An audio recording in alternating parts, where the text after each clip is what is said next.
नमस्कार, मैं आचार्य सरिता मिश्रा आपके अपने ज्योतिष और आध्यात्म के चैनल वैदिक ज्योतिष शिक्षण संस्थान में आप सभी दर्शकों का हार्दिक अभिनंदन करती हूँ। सबसे पहले आप सभी को मेरे तरफ से होली की हार्दिक शुभकामना। तो आज के इस कार्यक्रम में मैं इस बार होली का त्यौहार कब रहने वाला है, इसका शुभ मुहूर्त और टाइमिंग क्या है, होलिका दहन का शुभ मुहूर्त और टाइमिंग क्या रहने वाला है, इससे जुड़ी पौराणिक कथा क्या है, इसका शास्त्रों में क्या महत्व है, होलिका दहन इसकी पूजा विधि क्या रहने वाली है, इसका ज्योतिषीय क्या महत्व है और इस दिन कौन से खास उपाय करने चाहिए, इन सभी के बारे में मैं विस्तार से जानकारी दूंगी। इसके साथ साथ मेष राशि से लेकर मीन राशि तक के जातकों के लिए होलिका दहन की कितनी परिक्रमा करनी चाहिए, इसकी भी जानकारी दूंगी। साथ के साथ इस दिन हमें कौन से सार्थक उपाय करने चाहिए जिससे हमारे जीवन में सुख समृद्धि बनी रहे, इन सभी के बारे में मैं एक एक करके विस्तार से जानकारी दूंगी। तो कार्यक्रम आप सभी के लिए बहुत ही खास है, तो बिना स्किप किए वीडियो को लास्ट तक देखें। और यदि आपको मेरा ये ज्योतिष संबंधी कार्यक्रम पसंद आ रहा है तो मेरे वीडियो को लाइक करें, चैनल पर यदि पहली बार आए चैनल को सब्सक्राइब कर ले, बेल आइकन को प्रेस कर ले और मेरी इस जानकारी को अन्यों तक भी शेयर करें ताकि अन्य भी लाभान्वित हो सके। और यदि किसी को अपनी कुंडली मुझसे एनालिसिस करवानी है तो मेरे मोबाइल नंबर जो कि मेरा व्हाट्सअप नंबर है, इसमें मैसेज में जाके कंसल्टेंसी या हिंदी में परामर्श टाइप करें, अपनी अपॉइंटमेंट बुक कराएं। इससे आपके जीवन में आने वाली हर प्रकार की समस्याओं का समाधान अवश्य हो जाएगा। मैंने ज्योतिष के क्षेत्र में वैदिक ज्योतिष, पामिस्ट्री, न्यूमरोलॉजी, टैरो, वास्तु, फिजिटिंग, gemology, advance predictive astrology, remedial course, Vastushastra, इन सभी विषयों का मैंने अध्ययन कर रखा है। अपनी तरफ से मैंने इसे सीखने की कोशिश की है और लगभग 10-12 साल से मैं इस क्षेत्र में लोगों को सेवा दे रही हूँ। तो चलिए जानते हैं कि इस बार के होली के त्यौहार में क्या सब खास बातें, आइए इसको समझते हैं। इस साल होली 8 मार्च 2023 यानी कि बुधवार के दिन पड़ने जा रहा है। होली के 8 दिन पहले होलाष्टक लग जाता है। इस बार होलाष्टक 28 फरवरी से लग रहा है। रंगों के इस त्यौहार में माहौल अलग ही उत्साह और चटकपन लिए नज़र आता है। तो चलिए जानते हैं कि होलिका दहन की तारीख और इसका शुभ मुहूर्त क्या है, आइए इसको विस्तार समझते हैं। होली के त्यौहार को रंगों का पर्व भी कहा जाता है। फाल्गुन मास के कृष्ण पक्षी प्रतिपदा तिथि को होली का त्यौहार मनाया जाता है। इस बार होली 8 मार्च बुधवार के दिन मनाया जाता है। साथ ही होली के 8 दिन पहले यानी कि होलाष्टक भी मनाया जाता है। सनातन धर्म में फाल्गुन मास की पूर्णिमा तिथि को होली का पर्व बड़े ही हर्षोल्लास के साथ मनाया जाता है। तो चलिए समझते हैं कि होलिका दहन का शुभ मुहूर्त और टाइमिंग क्या रहने वाला है, आइए समझते हैं। होलिका दहन की तिथि रहने वाली है 7 मार्च 2023 मंगलवार के दिन। होलिका दहन का शुभ मुहूर्त रहने वाला है 6 मार्च 2023 की शाम 4:17 से प्रारंभ होकर 7 मार्च 2023 की शाम 6:09 तक। आइए समझते हैं कि होलिका दहन कैसे किया जाता है, आइए इसको समझते हैं। होलिका दहन में किसी पेड़ की शाखा को जमीन में गाड़कर उसे चारों तरफ की लकड़ी, कड़े और उपले से ढक दिया जाता है। इन सारी चीज़ों को शुभ मुहूर्त में जलाया जाता है, जिसमें छेद वाले गोबर के उपले, गेहूं की नई बलियां और उपटन डाले जाते हैं। ऐसी मान्यता है कि इससे साल भर व्यक्ति को आरोग्य की प्राप्ति होती है और सारी बुरी बलाएं इस अग्नि में भस्म हो जाती है। होलिका दहन पर लकड़ी की राख को घर में लाकर इसके तिलक करने की परंपरा भी है। होलिका दहन को कई जगह पर छोटी होली भी कहते हैं। आइए जानते हैं कि होलिका दहन के दिन हमें कौन से काम करने चाहिए, आइए इसको समझते हैं। होलिका दहन के बाद यदि आप अपने पूरे घर के लोगों के साथ चंद्रमा का दर्शन करें तो इससे अकाल मृत्यु का भय दूर होता है। होलिका दहन से पहले होलिका की 7 परिक्रमा करके उसमें मिठाई, उपले, इलायची, लौंग, अनाज डाले जाते हैं। इससे परिवार में सुख समृद्धि बनी रहती है। अब आइए जानते हैं कि देश के विभिन्न क्षेत्रों में होली का त्यौहार कैसे मनाया जाता है, आइए इसको समझते हैं। देश के हर हिस्से में होली का त्यौहार अलग अलग तरीके से मनाया जाता है। मध्य प्रदेश के मालवा अंचल में होली के 5वें दिन रंग पंचमी मनाई जाती है, जो मुख्य होली से भी अधिक जोर शोर से खेली जाती है। ब्रज क्षेत्र में होली को बड़ी धूमधाम से मनाया जाता है। वहीं बरसाना में लठमार होली खेली जाती है। मथुरा और वृंदावन में भी 15 दिन तक होली धूमधाम से चलती है। हरियाणा में होली पर भाभी द्वारा देवर को सताने की परंपरा होती है। महाराष्ट्र में रंग पंचमी के दिन सूखे गुलाल से होली खेलने की परंपरा है। दक्षिण गुजरात के आदिवासियों के लिए होली सबसे बड़ा पर्व है। छत्तीसगढ़ में लोकगीत का बहुत प्रचलन है और मालवांचल में होली को भगोरिया के नाम से भी अब आइए समझते हैं कि होली का पौराणिक क्या महत्व है। आइए इसको समझते हैं।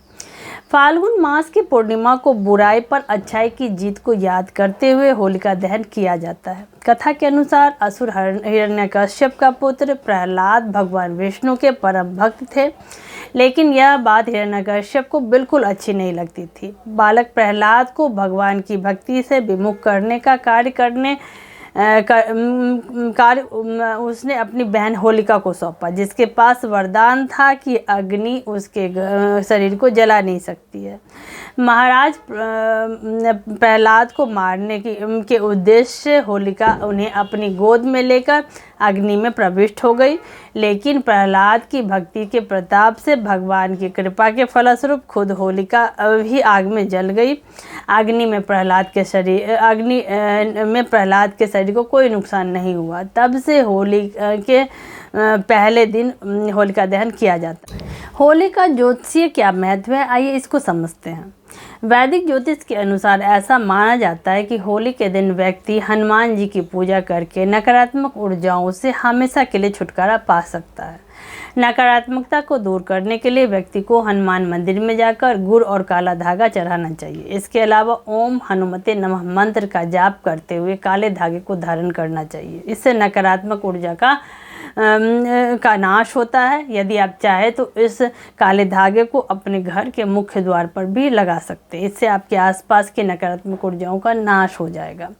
प्रत्येक राशि की अपनी विशेषताएं होती है और इसी विशेषताओं के आधार पर आपको राशि के अनुसार हम बताएंगे कि होली किस प्रकार से मनानी चाहिए, किस प्रकार से पूजन करना चाहिए, कितनी परिक्रमा करना चाहिए और क्या क्या उपाय करना चाहिए। आइए एक एक करके इसको भी समझते हैं। अब आइए जानते हैं कि होली को लेकर इसका शास्त्रों में इसकी पौराणिक कथा क्या है। आइए एक बार इसको समझते हैं।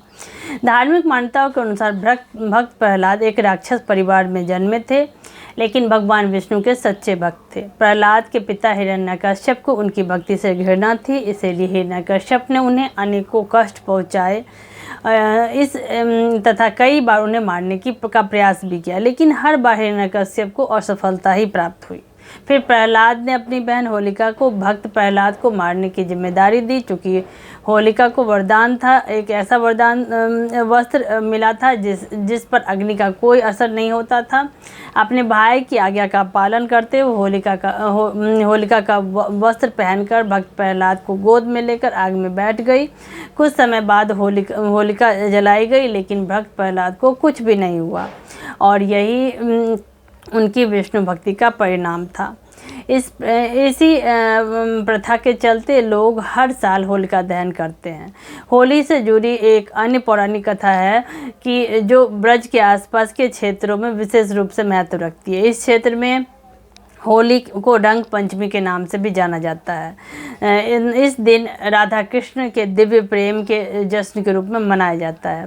होली को लेकर भगवान श्री कृष्ण से जुड़ी एक और पौराणिक कथा है, जिसके अनुसार राक्षसी पूतना ने एक सुंदर स्त्री का रूप धारण करके बाल कृष्ण को विष भरा स्तनपान कर मारने का प्रयास किया था, लेकिन बाल कृष्ण ने स्तनपान करते समय दूध के साथ साथ उनके प्राण भी ले लिए।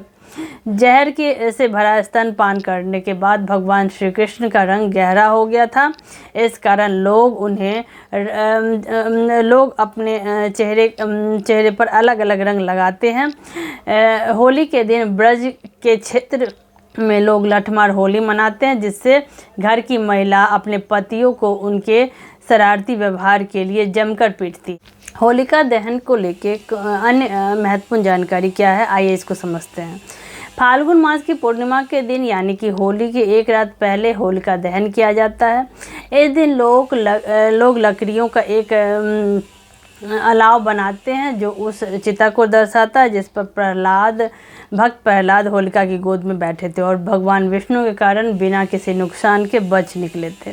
इस चिता पर लोग गाय के गोबर से बने कुछ खिलौने रखते हैं तथा चिता के शीर्ष सबसे ऊपर भक्त प्रहलाद और होलिका जैसे कुछ छोटी छोटी आकृतियां रखते हैं। चिता में आग लगने के बाद लोग पौराणिक कथा का अनुसरण करते हुए प्रहलाद की आकृति को बाहर निकाल लेते हैं। मान्यता के अनुसार होलिका दहन बुराई पर अच्छाई की जीत का प्रतीक है और इससे लोगों को भगवान पर सच्चा विश्वास रखने की शक्ति का असल अर्थ समझ में आता है। उस चिता में लोग ऐसी सामग्री फेंकते हैं जिसमें सफाई और एंटीबायोटिक गुण पाए जाते हैं जो पर्यावरण को शुद्ध रखने के में काफ़ी मददगार साबित होता है। अब आइए जानते हैं कि होलिका दहन की पूजा विधि, इनकी अनुष्ठान पद्धति क्या है। आइए इसको समझते हैं। होलिका स्थापना के स्थान को पवित्र गंगा जल से धोना चाहिए। बीच में लकड़ी का खंभा रखें और उस पर गाय के गोबर से बने भार भोलिए, गुलारी, बरकुले और मलाए रखें। अब इस ढेर के ऊपर गाय के गोबर की बनी भक्त प्रहलाद और होलिका की मूर्ति रखें। इसके बाद इस ढेर को तलवार, ढाल, चांद, सूरज, तारों और गोबर से बने अन्य खिलौनों से सजा दें। पूजा सामग्री को एक थाल में रखें। उस थाल में शुद्ध जल का एक छोटा सा बर्तन रखें। जब भी आप पूजा स्थल पर हो तो आपको पूरब या उत्तर दिशा की ओर मुख करके बैठना चाहिए। इसके बाद पूजा की थाली रखें और अपने ऊपर सब पवित्र जल का छिड़काव करें। हिंदू धर्म के अनुसार किसी भी पूजा अनुष्ठान में भगवान गणेश की पूजा से शुरू होती है, इसीलिए सबसे पहले भगवान गणेश की पूजा करें, इसके बाद देवी अंबिका और फिर नरसिंह भगवान की पूजा करें। इन तीनों की पूजा करने के बाद भक्त प्रहलाद का स्मरण करें और उनसे आशीर्वाद। अंत में हाथ जोड़कर होलिका की पूजा करें और तथा सुखी और समृद्ध जीवन से उनकी कामना के लिए उनसे प्रार्थना करें। होलिका पर सुगंध, चावल, दाल, फूल, हल्दी के टुकड़े और नारियल चढ़ाएं। इसके बाद कच्चे धागे को होलिका के चारों ओर बांधकर उनकी परिक्रमा करें। इसके बाद होलिका को जल अर्पित करें। अब होलिका दहन करें और इसमें नई फसल और अन्य सामग्री चढ़ाएं और भून लें। अंत में भुने हुए अनाज को होलिका प्रसाद के रूप में लोगों को बांट दें। अब आइए जानते हैं कि होलिका दहन में मेष राशि से लेकर मीन राशि तक के जातकों को कितनी परिक्रमा करनी चाहिए। आइए इसको समझते हैं। सर्वप्रथम मेष राशि के जातकों को होलिका दहन की 9 परिक्रमा करनी चाहिए। वृषभ राशि के जातकों को 11 परिक्रमा करना चाहिए। मिथुन राशि के जातकों को 7 परिक्रमा करनी चाहिए। कर्क राशि के जातकों को 28 परिक्रमा करनी चाहिए। सिंह राशि के जातकों को 29 परिक्रमा करना चाहिए। कन्या राशि के जातकों को होलिका दहन की 7 परिक्रमा करनी चाहिए। तुला राशि के जातकों को 21 परिक्रमा करना चाहिए। वृश्चिक राशि के जातकों को 28 परिक्रमा करना श्रेष्ठ रहता है। धनु राशि के जातकों को 23 परिक्रमा करना चाहिए। मकर राशि के जातकों को होलिका दहन की 15 परिक्रमा करना लाभदायक रहे। कुंभ राशि के जातकों को 25 परिक्रमा करना इनके लिए शुभ रहेगा। मीन राशि के जातकों को 9 परिक्रमा करना इनके लिए लाभदायक रहेगा। अब चलिए आइए जानते हैं कि होलिका दहन में प्रत्येक राशि के अनुसार कौन से उपाय करने से जीवन में सुख समृद्धि बनी रहेगी। आइए इसको समझते हैं। इस क्रम में सर्वप्रथम मेष राशि के जातकों को होलिका दहन में गुड़ की आहुति चढ़ानी चाहिए। वृषभ राशि के जातकों को होलिका दहन में मिश्री की आहुति चढ़ाना चाहिए। मिथुन राशि के जातकों को होलिका दहन में कच्चे गेहूं की बाली की आहुति देना इनके लिए लाभदायक रहेगा। कर्क राशि के जातकों को होलिका दहन में सफ़ेद चावल और तिल की आहुति देना इनके लिए श्रेष्ठ रहेगा। सिंह राशि के जातकों को होलिका दहन की आहुति में लोबान की आहुति चढ़ाना इनके लिए श्रेष्ठ रहेगा। कन्या राशि के जातकों को होलिका दहन में पान और हरी इलायची की आहुति देना लाभदायक रहेगा। तुला राशि के जातकों को होलिका दहन में कपूर की आहुति देनी चाहिए। वृश्चिक राशि के जातकों को होलिका दहन में गुड़ की आहुति देना इनके लिए श्रेष्ठ कर रहेगा। धनु राशि के जातकों को होलिका दहन में चने की दाल की आहुति देना चाहिए। मकर राशि के जातकों को होलिका दहन में तिल की आहुति देनी चाहिए। कुंभ राशि के जातकों को होलिका दहन में काली सरसों की आहुति देना श्रेष्ठ रहेगा। मीन राशि के जातकों को होलिका दहन में पीली सरसों की आहुति चढ़ानी चाहिए। होलिका दहन पे कुछ खास उपायों को अपनाने से हमारे जीवन में हर प्रकार के विघ्न बाधा से हमें छुटकारा मिल जाएगा। आइए वो कौन से उपाय है जिसको अपनाने से हमारे जीवन में हर प्रकार की विघ्न बाधा दूर हो जाएगी। आइए इसको समझते हैं। इस क्रम में सर्वप्रथम नज़र दोष से छुटकारा पाने के लिए परिवार के हर सदस्य के लिए एक नारियल लें। दक्षिणावर्ती दिशा क्लॉकवाइज में इसे 7 बार घुमाएं और होलिका दहन में जला दें। ऐसा करने से न केवल नज़र दोष दूर होगी बल्कि आपके काम में आने वाली हर प्रकार की बाधाएं भी दूर होगी। जिन छात्रों को अपनी पढ़ाई में अच्छे परिणाम नहीं मिल रहे हैं, होलिका दहन की राख लेकर उसका एक लॉकेट बनाएं और इसे अपने गले में धारण करें। इससे उनके जीवन में सकारात्मक परिणाम मिलने शुरू हो जाएंगे।